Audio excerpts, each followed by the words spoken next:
No ar, o EcoCast, o seu podcast de notícias.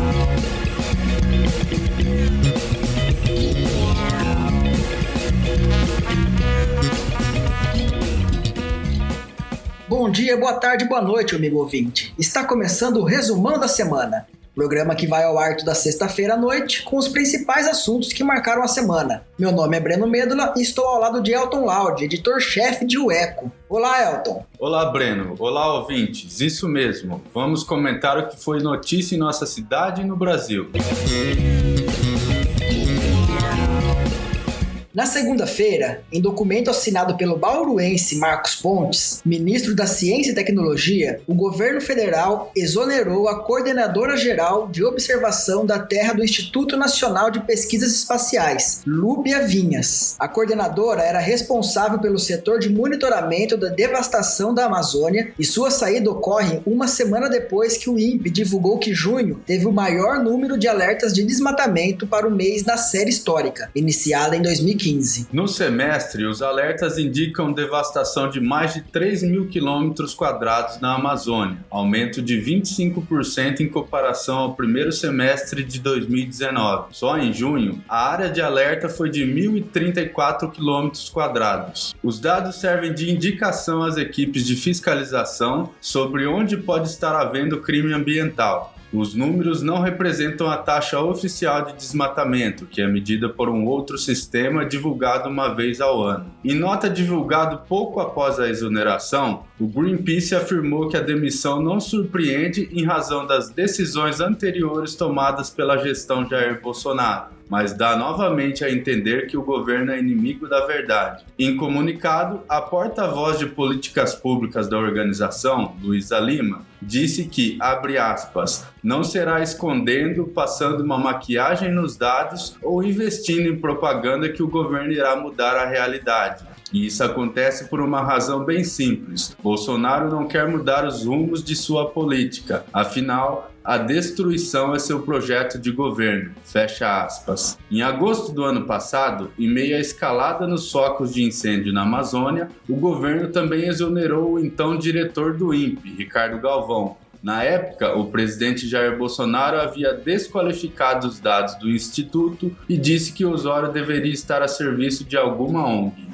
Nesta semana, a violência policial contra mulheres negras voltou a ser destaque no noticiário, após a divulgação de um vídeo pelo Fantástico da Rede Globo, em que uma mulher negra de 51 anos aparece sendo agredida e quase asfixiada por um policial em Parelheiros, em São Paulo. As agressões ocorreram no dia 30 de maio. Além de quase ser asfixiada, a mulher, que não teve seu nome divulgado, foi jogada no chão e arrastada. Ela sofreu escoriações no rosto e quebrou uma perna.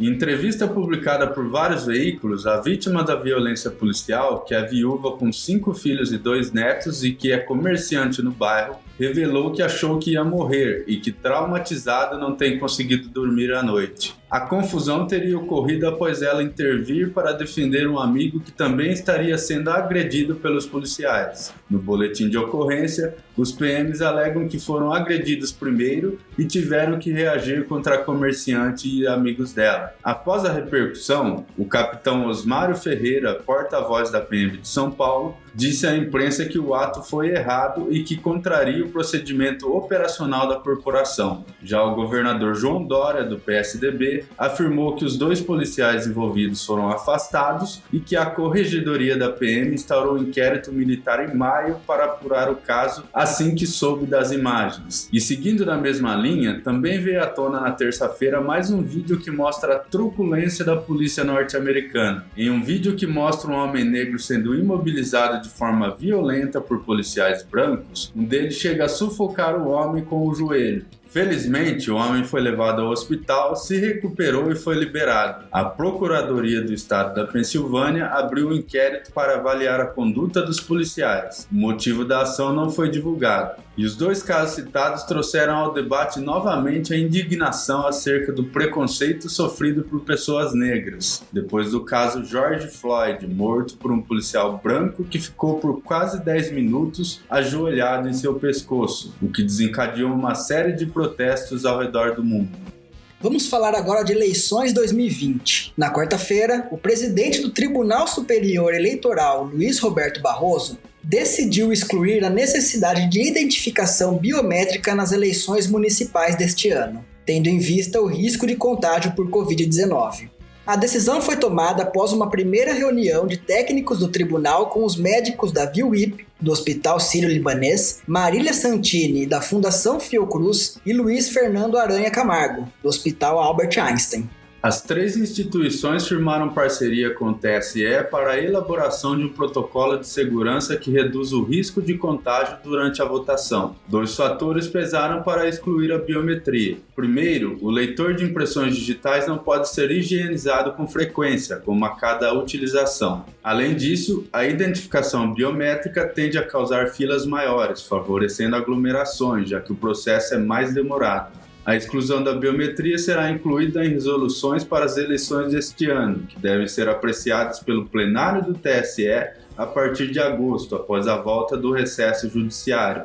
E já que o assunto é eleição, para você que ainda não ouviu, vale a pena conferir a edição desta semana do podcast Politicando, que apresenta alguns dos possíveis candidatos a prefeito na região. Corre lá!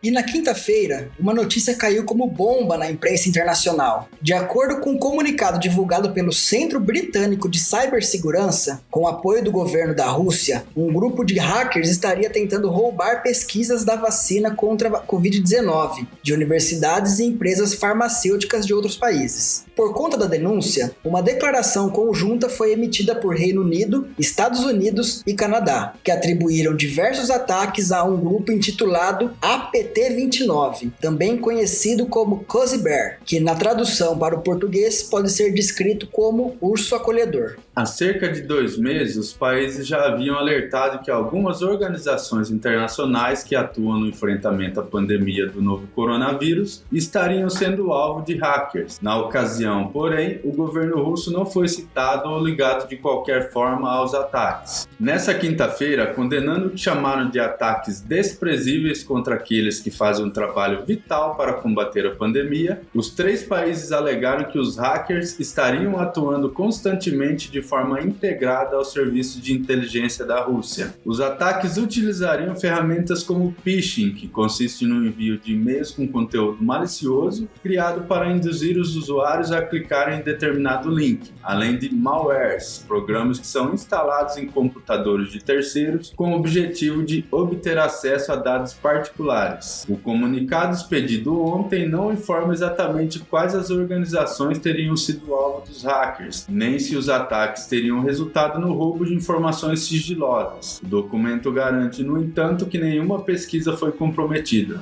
E na quinta-feira, com mais 45.403 infecções registradas, o Brasil superou a marca de 2 milhões de casos confirmados do novo coronavírus. O Brasil, que teve a primeira notificação em 26 de fevereiro, levou 4 meses para chegar a 1 milhão de infectados, em 19 de junho, mas apenas 27 dias foram suficientes para que o número dobrasse. E nesta sexta-feira, o total já chegou a 2.046.328, com mais 34.177 confirmações. O número de mortes já soma 77.851, com 1.163 apenas de ontem para hoje. O Brasil só está atrás dos Estados Unidos, que tem 3.600.000 casos e mais de 139 mil mortes, com um protocolo de testagem infinitamente maior. O estado de São Paulo ainda lidera o número de casos, com 19.377 óbitos e 407.415 infecções pelo novo coronavírus. Dos 645 municípios paulistas, pelo menos 636 têm uma ou mais pessoas infectadas, sendo 426 com óbitos. Em Lençóis Paulista, o número de casos chegou a 1.331 hoje, com 27 mortes. Entre os casos positivos,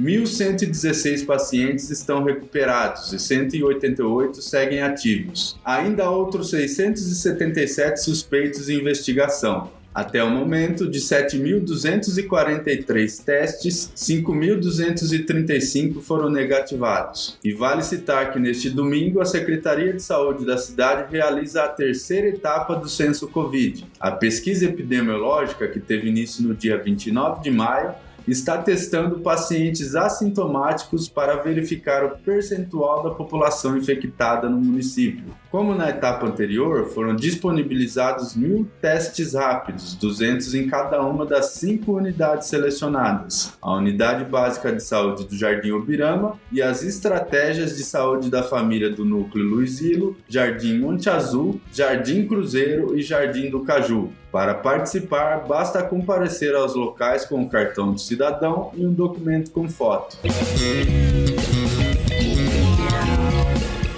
E por hoje é só, mas semana que vem tem mais. Inscreva-se em nosso canal e não se esqueça de ativar as notificações para ser informado sobre os novos conteúdos. Gostou? Deixe seu like, compartilhe com os amigos e comente o que achou. Nós ficamos por aqui, um abraço e um bom fim de semana. Até mais!